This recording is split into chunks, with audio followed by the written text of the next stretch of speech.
అండి Gopalapatnam main road మీద lawyer గారు 66లో పుట్టారు. నిన్న 2025 కదా బంధుని గారు చనిపోయారు. గోపాలపట్నం మెయిన్ రోడ్ మీద పెద్ద పేరు.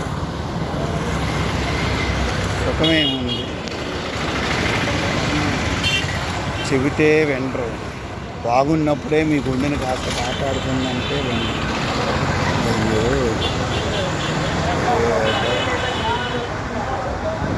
లాయర్ గారు గుండెపోటు వచ్చి చనిపోయారు. పిల్లలు విదేశాల్లో ఉంటే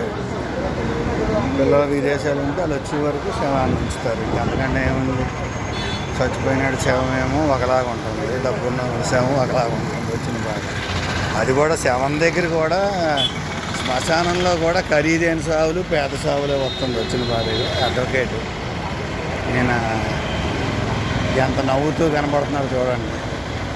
గుండెపోటు వచ్చి చనిపోయారు గోపాలపట్నం. బాగున్నప్పుడు జాగ్రత్త పడరా అని చెప్తుంటే వినరు. ఎదుటోళ్ళకి ఏమైనా ఉపకారాలు చెయ్యర్రా బాబు, కష్టాల్లో ఉన్న వ్యక్తులకి, బాధల్లో ఉన్న వ్యక్తులకి, మానసికంగా బాగోలేని వ్యక్తులకి ఏమైనా సాయం చేయర్రా బాబు అంటే వినరు. చచ్చిన తర్వాత ఇంకేం చెయ్యాలన్నా ఏం చేయగలరు లాయర్ గారు? న్యాయవాది.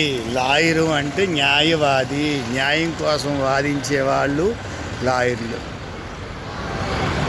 గుండెని కాపాడుకోవడం అలాగే డాక్టర్లకే తెలియట్లేదు గుండెని ఎలా కాపాడుకోవాలో.